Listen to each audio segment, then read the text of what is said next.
Fantastic. So tonight we're here to discuss understanding menopause.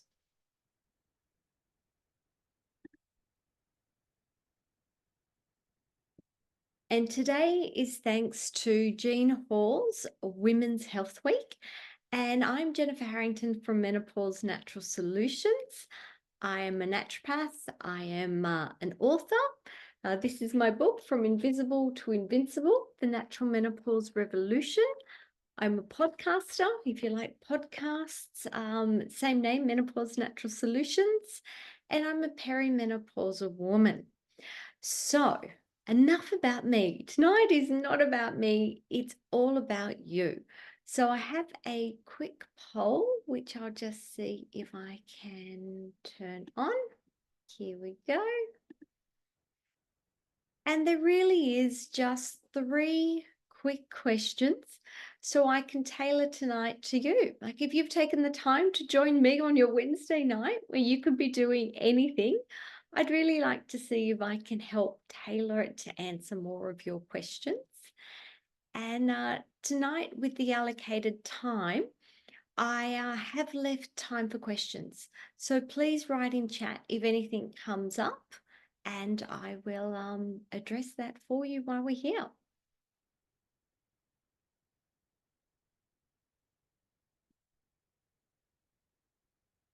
All right, so I'm going to leave the poll up there for now, and we will come back to it because we're going to go through the stages of menopause, and we're going to go through some of the symptoms and the severity so we can come back and see what's going on.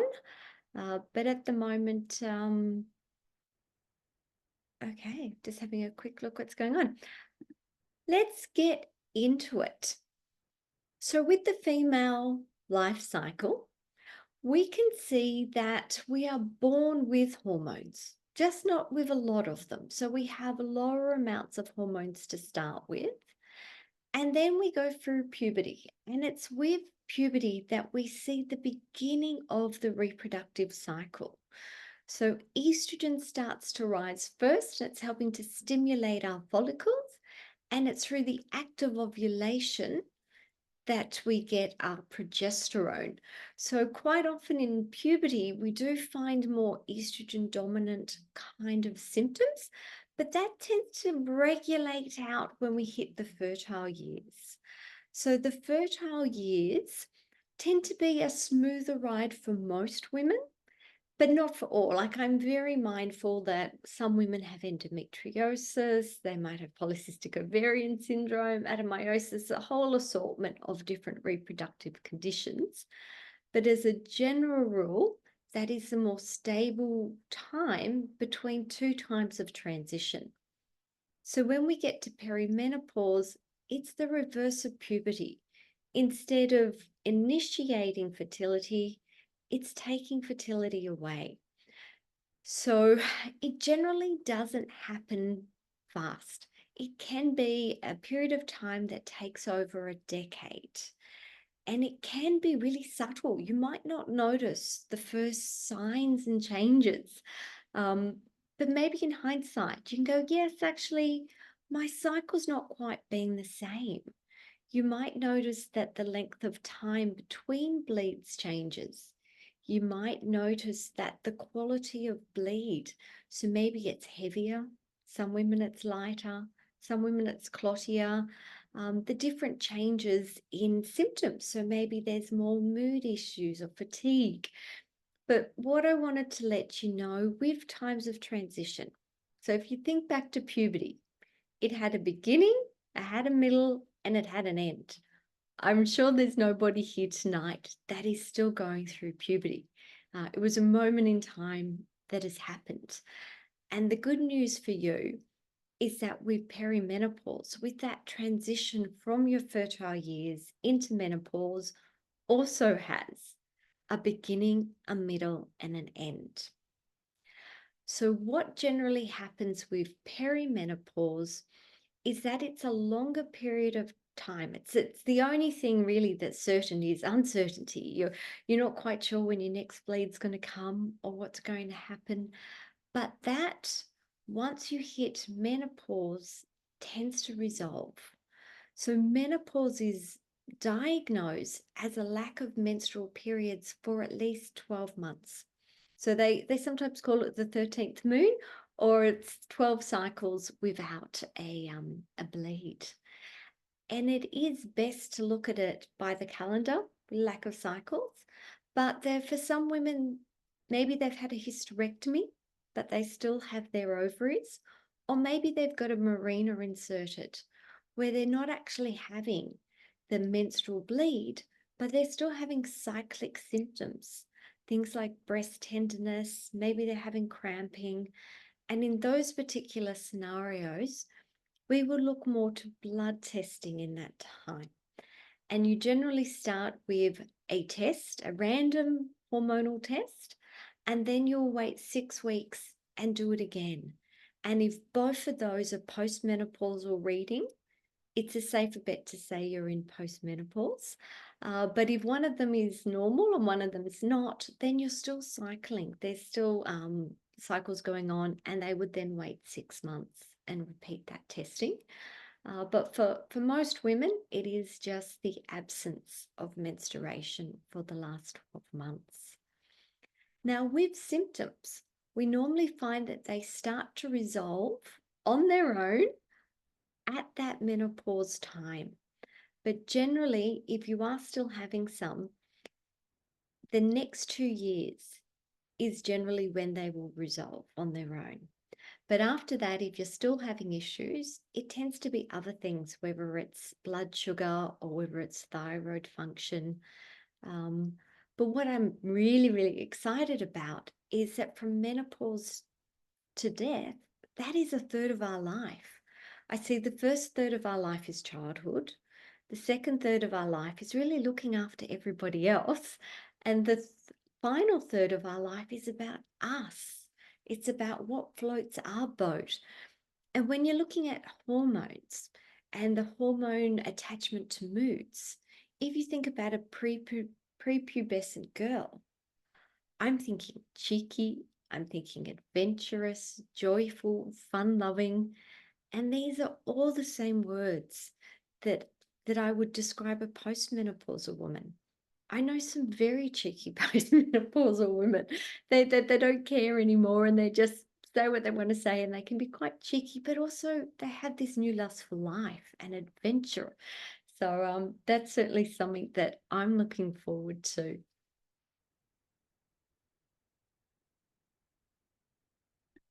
So moving along, when we're looking at symptoms, we call it the bell-shaped curve because you'll find that 20% of women will breeze through with no symptoms. How lucky are they? That it is possible. I know women that this has happened to. It was not me, but I certainly know women. And great, that's how it should be. But unfortunately, we also have 20% off the other end that have extreme symptoms. And I would say these guys are 11 out of 10 with intensity, and that they have the most amount of symptoms that it's really not fair. The majority of us are somewhere in the middle. And my goal is to help everyone move from the extreme end down to the minor end with hopefully minimal symptoms. And what I also wanted to say is that the transitional symptoms are temporary. This is not you forever. This is just a time of transition, but it can be decades long. So if you are struggling, this is when I say to reach out for help. And oh, sorry, a little message has come up. Okay, so getting back to this, I believe that there's a time and a place for all treatment methods. But if you are that 20% with those extreme symptoms, I want to encourage you to seek help because I don't want you missing out on a decade of your life. I really want you not just surviving through this time of life. I want you thriving through this time of life. So although I'm a naturopath and I'm here today to talk to you about natural solutions, if you are in that 20%, consider all options, is what I like to say. All right, so when we're looking at symptoms, no two symptomatic women are the same. We all come in with different symptom pictures. For some women, it might be more to do with sleep and night sweats. For other women, it might be issues during the day. Maybe they're having pain, headaches, joint pain. That you generally don't have one. You tend to have a cluster of symptoms. And this is why I start to look differently at the menopausal transition, because I think if we can go through this transition, and there are 20% of women that do it without any symptoms, and then there's the rest of us that have a combination of symptoms, what's different? What's the difference between me and you? So that's when I really start to look at the bucket analogy, but I jumped ahead. I wanted to quickly also show you that symptoms aren't normal, but they can be common. So this is looking at the Evernow study, which looked at 100,000 women going through the menopausal transition. And with these guys, they found that 81.5% of women experience fatigue and low energy. Now, this is the top symptom, and I really want to point out that it's not 100% of women, that it's just that roughly the 80% of women that are having this issue. The next common symptom with menopause was sleep disruptions. So for some women, waking during the night or waking earlier or not being able to get back to sleep. Weight changes came up as number 3. And then we had brain fog as number 4. And what I think is really interesting is number 5 and number 6 being to do with temperature regulation. Because the first symptom I find that most people think of when they're thinking of the menopausal transition is heat, is those hot flushes and the night sweats. But they're actually not the most common symptom. They're number 5 and number 6, so they're pretty common.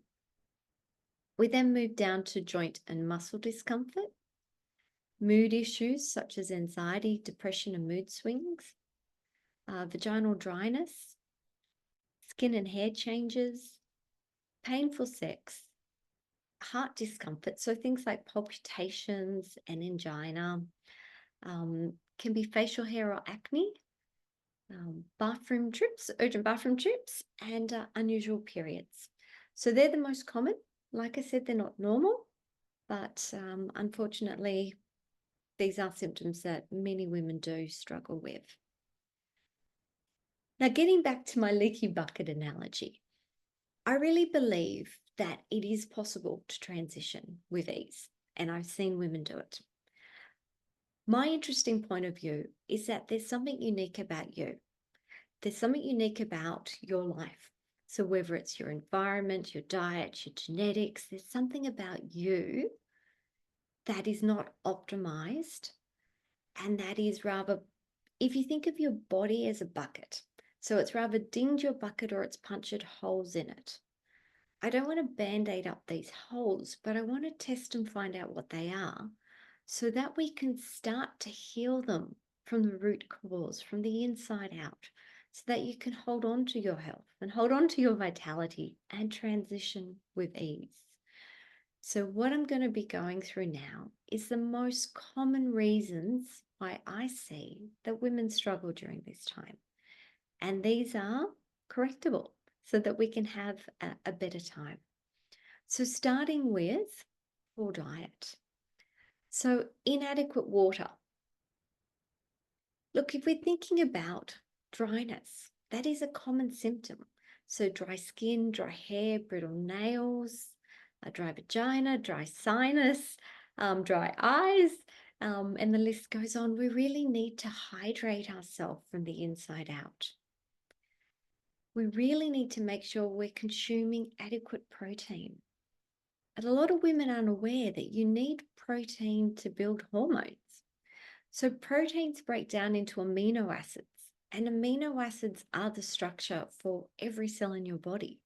So think hormones, think neurotransmitters, think like cells that make up organs and cells that make up muscles and ligaments. We need to be consuming more of them at this time of life because we have a greater need, especially with things like sarcopenia or the wastage of muscle. We want to make sure that we minimize that by putting in adequate proteins and adequate amino acids. Hopefully by now we know that low fat diet is not a good diet, that there are good fats and there are bad fats. And this is an area that I get commonly asked questions on. So I've popped in another slide for you. And this is taken from Dr. Kate. She's the author of Deep Nutrition. And she really talks about good and bad fats in her book. And she says that there's 3 S's and 3 seed oils that we should be missing. We shouldn't consume at all. And those are your soy, sunflower, and safflower oils. You want to avoid at all costs. And your canola, corn, and cottonseed oil. These have all been highly processed, heated, deodorized, bleached, damaged. Where on the other side is we want to consume an abundance of good fats. So we want things like seafood, olives, avocados, eggs, plus all your other nuts and seeds. So if you can screenshot this, or if you like to take a photo, or even better still, go and check out Dr. Kate's book, Deep Nutrition, or go check out her website, drkate.com. She is, I would say, the leader in the research around beneficial fats. So going back, so we've spoke about water, protein, fats, but also we need to consider how much processed foods, how much processed carbohydrates and sugars are we consuming? Because sugars really are a trigger for weight gain and also for hot flushes. So here's another tip for you tonight. I recommend you go and get yourself a little notebook, and I want you to write in there when you've had a bad day, what's happened? Because a lot of women can work out their food triggers if you are having symptoms. So it might be, I've had lots of intense and frequent sweats today, but maybe I had some wine with lunch, or maybe I had some sugar, or I had my favorite spicy laksa or something like that, so that you can start to work out your own unique triggers.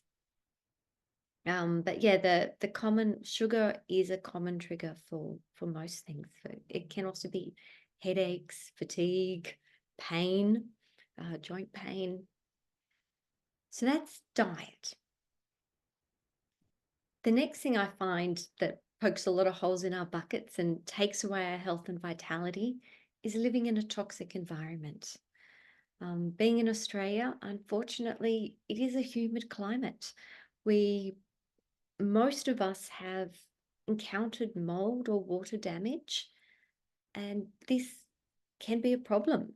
There is a mycotoxin called zearalenone, and zearalenone is Zea for short, and that is what we call a xenoestrogen. So it's an environmental estrogen that mimics the effects of estrogen in the body, but in a toxic way. So if you are struggling with mold or water damage, consider whether you can remove yourself from that environment or get it fixed. So go and get a mold specialist to come in and help you repair that. We need to look at toxic metals. So a common example at this stage of life is lead. We are the lead generation. We grew up with it on the paint on our walls, at the fumes in our petrol in our car, and lead likes to be stored in our bones. And as we age, we find that our turnover of bone increases, re-releasing some of the toxins that were stored there. So some women do notice peaks in lead, even though there's no there's no current exposure. It is a previous exposure that was stored in the body.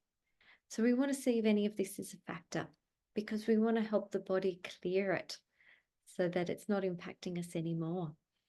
And like mercury is in seafood. If you've got any amalgam fillings, could also be an issue.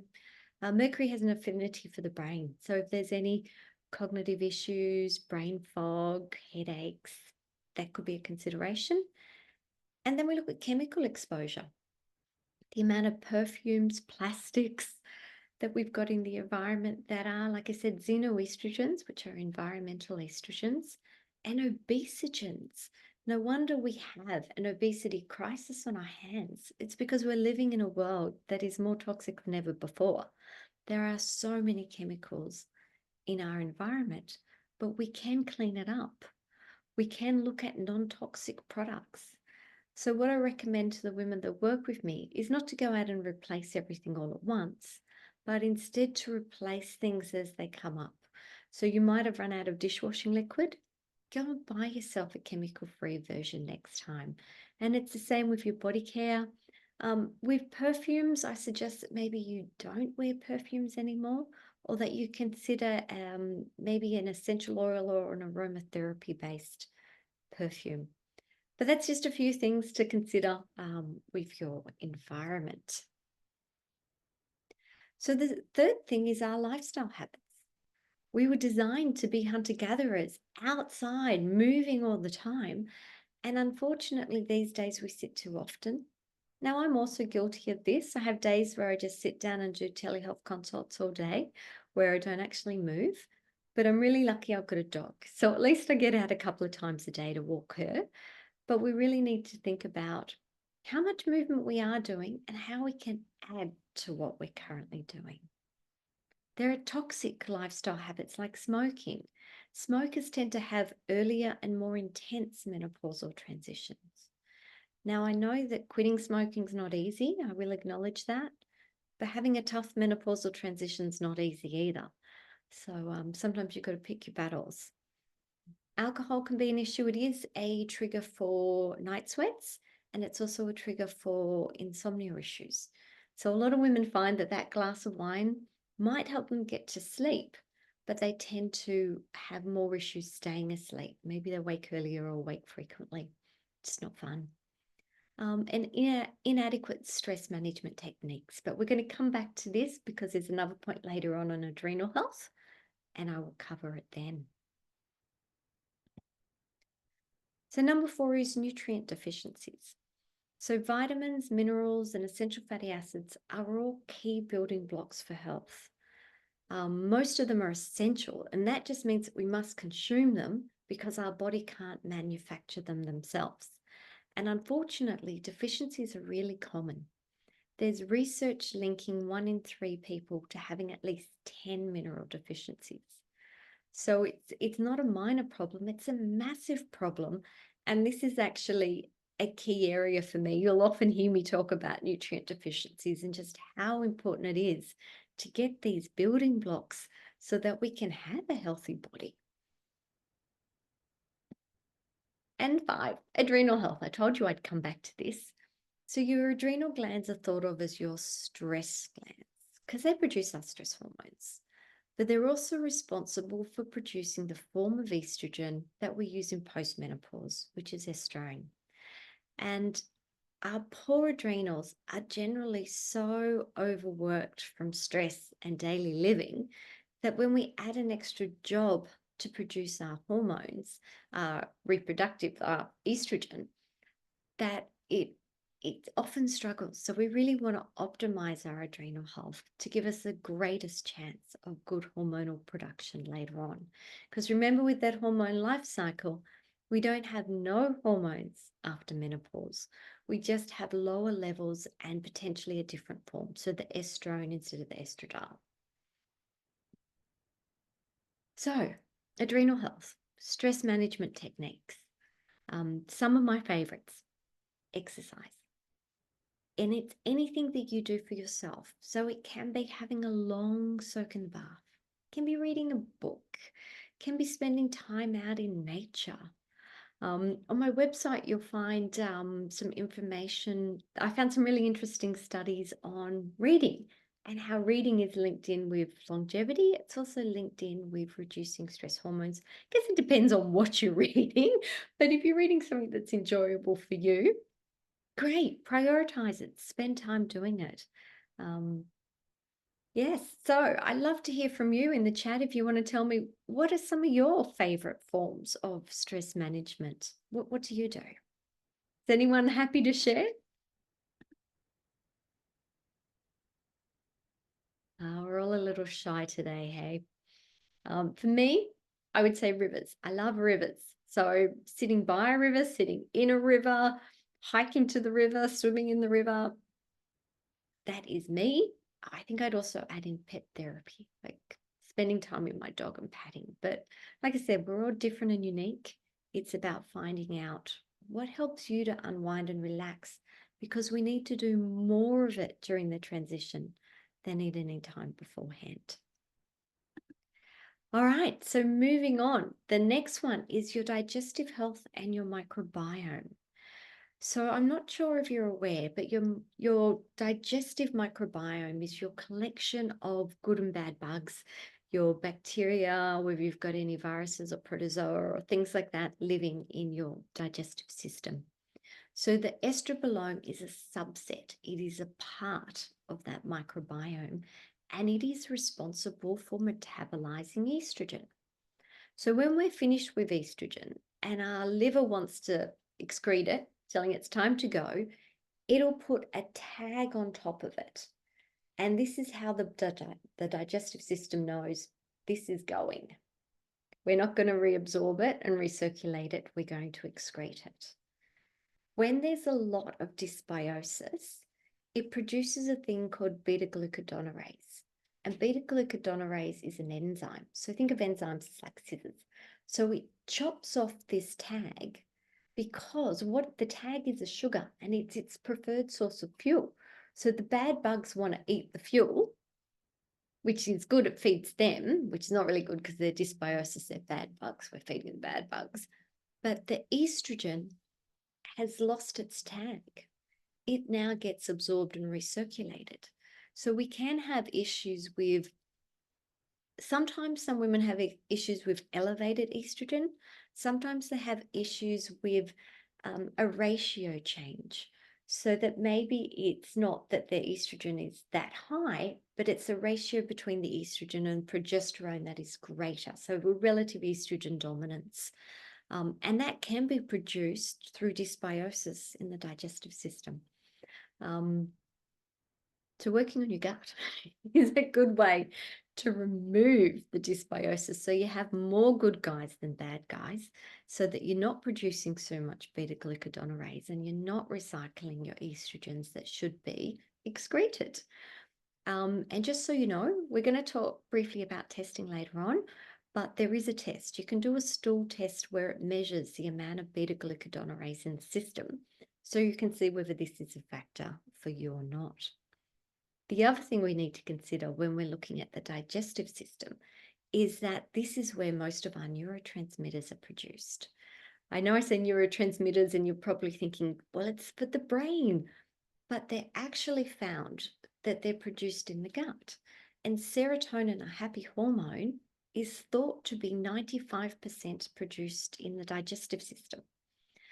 So serotonin, A, is for happiness. B, it plays a role in regulating the thermonutrasome. And this could be a new concept, so I'm just going to spend a minute explaining it.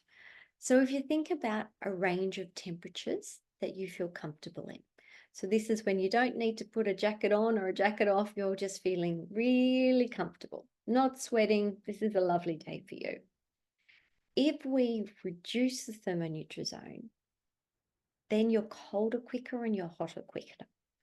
So things like estrogen help to bring this apart and give you a good range. Serotonin also helps to bring it apart and give you a better range. Things like cortisol and noradrenaline, stress hormones, bring it together so that you're comfortable at a smaller range. So there's different things that we can do to help reduce your risk of having hot flushes. Because if you can imagine, if the thermonutrasome has been reduced, then you're going to feel hot and sweaty much sooner. So working on gut health so that you can produce more serotonin can help. Working on your stress management techniques to reduce your stress hormones, that can also help. So the thermonutrasome really is about temperature regulation and reducing hot flushes. So it's something important that we all want to do.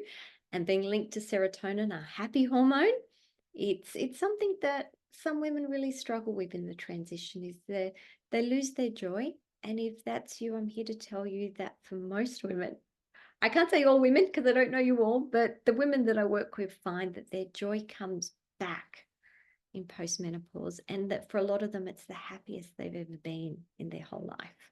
So we have that to look forward to, our happiness, our cheekiness, and our adventure, and the sense of adventure. All right, number 7, your general health. So any undiagnosed or poorly controlled disease processes are going to reduce your ability to transition with ease. Now, the big ones I see time and time again are to do with blood sugar. So whether it's just that you're hypoglycemic, or whether there's some insulin resistance or prediabetes or diabetes, it's a time to really focus on blood sugar control. And if you don't know, test. Find out whether it's a factor for you. Suboptimal thyroid health, a sluggish thyroid or a hypothyroid is a common concern with the transition. Fatty liver and any sort of inflammatory conditions. So like I said, they're undiagnosed or they're poorly controlled. So if you're having regular checks with your GP, hopefully there's nothing that's been undiagnosed. And poorly controlled, some of these are lifestyle diseases like blood sugar control. Goes back to point number 1 with cleaning up your diet. Bonus factor here for you, muscle mass. So muscles are thought of to be the organ of longevity. So the more muscle mass you have, the stabler your blood sugar levels are, because a lot of blood sugar regulation happens within the muscle, which is why it's really important if you are having blood sugar issues to walk for at least 10 minutes after a meal, because that helps to regulate the sugars from that meal. Also, the slimmer your waistline, which is nice, and the more stable you are on your feet. When you think of that old, frail woman, she doesn't have much muscle mass, and you don't want to be that woman. You want to be strong. So anything you can do to help promote muscle mass, I'm going to encourage you to do. So whether that's weight-bearing exercise, whether that's making sure you're getting adequate protein and amino acids, these are all good things in my book. So then we move on to the back to the leaky bucket analogy. So what's leaking holes in your bucket? Hopefully you've got some ideas from today. Hopefully you've jotted down a few things. And I hope today hasn't overwhelmed you, because that's not been my goal for tonight. It's more just to plant some seeds so you can think about what things you can be doing differently. And even if it's just to start with one thing, like I'm going to drink more water every day, that'd be a great thing. If you want to include 2 or 3 things, fabulous. And if you want a hand, seek help. So I'm just one of many people that are specializing in menopause. You might want to see your GP or a naturopath. If you do want to work with me, what I do is I start with general testing, because some of these things we can rule in and out. They're low-hanging fruits if it's a nutritional deficiency that we can correct. So that's where I start. I look at what we can test nutritionally. So things like vitamin D, B12, iron panel, and see what's going on there. I also really want to look at what your blood sugars are doing, whether there's any blood sugar imbalance, any insulin resistance, prediabetes. You want to check that your liver's working. It's really important to have a functioning liver, and fatty liver is a common occurrence at this time.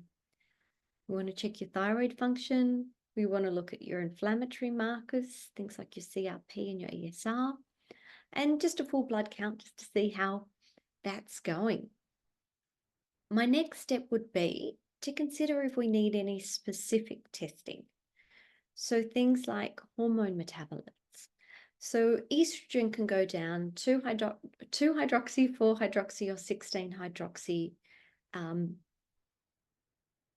pathways in order to be excreted, metabolized.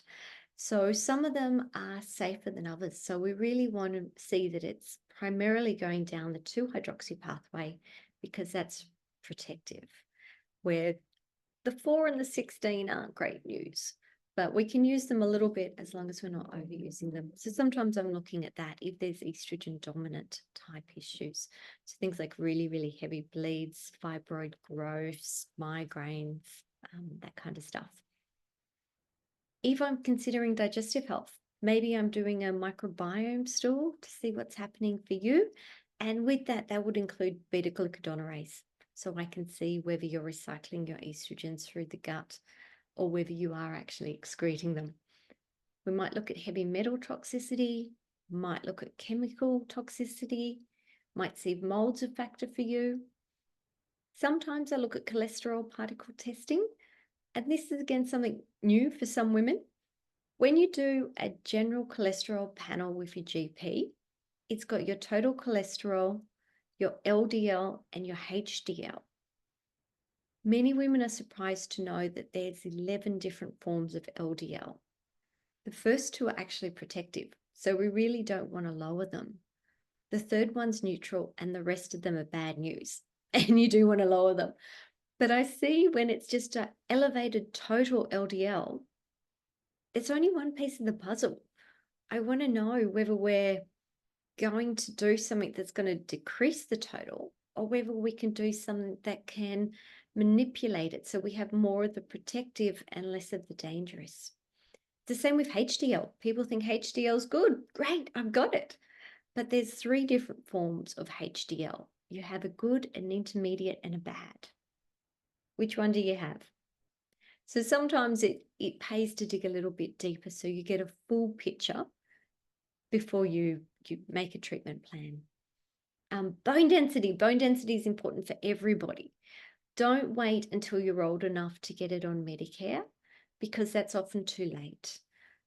With bones, it's so much easier to maintain bone mass than it is to build bone mass. So the earlier you capture issues, the better chance you have of treating them. So I think if we all got tested, I don't know, in our 40s, in our 50s, we'd have a better chance of capturing bone density issues before we reached osteoporosis. And sleep apnea is another very, very common one. I would think sleep apnea if you're having bigger issues with night sweats than heat issues during the day. If you're waking during the night, wide awake, waking multiple times, waking with headaches in the morning, these are all signs that there can be issues with sleep apnea going on. All relatively easy to test. So that's some of the things I think about. All right. So with me, I'm Jennifer Harrington. I'm the host of the Menopause Natural Solutions podcast. I am author of the book From Invisible to Invincible. We actually have a Women's Health Week promotion where it's just $20 for the book if it's an Australian postal address. So you may want to get hold of that where you can save some money. I do webinars and group programs like tonight.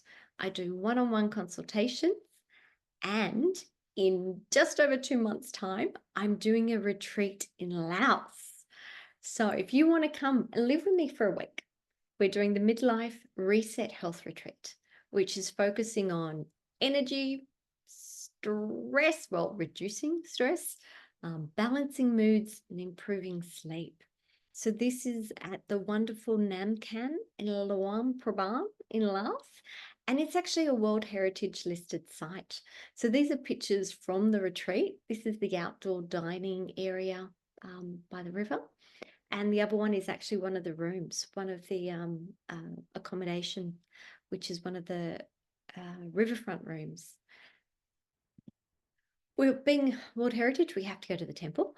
How can you say you've been to Luang Prabang if you haven't been to the temple? We're also going to be going to the waterfall and the moon bear sanctuary. And these are all bears that have been rescued from bar camps who are just living their best life now.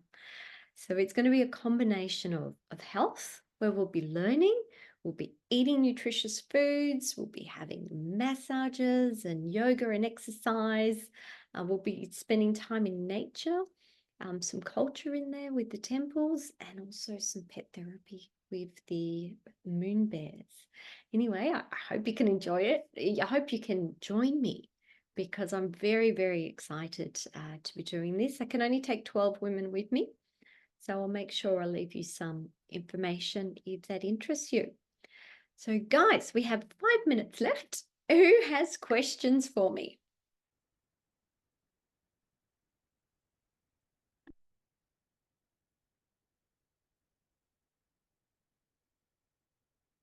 Well, thank you very much for your company tonight. I hope you have taken little bits away, little bits that you can work on, like stress management and diet.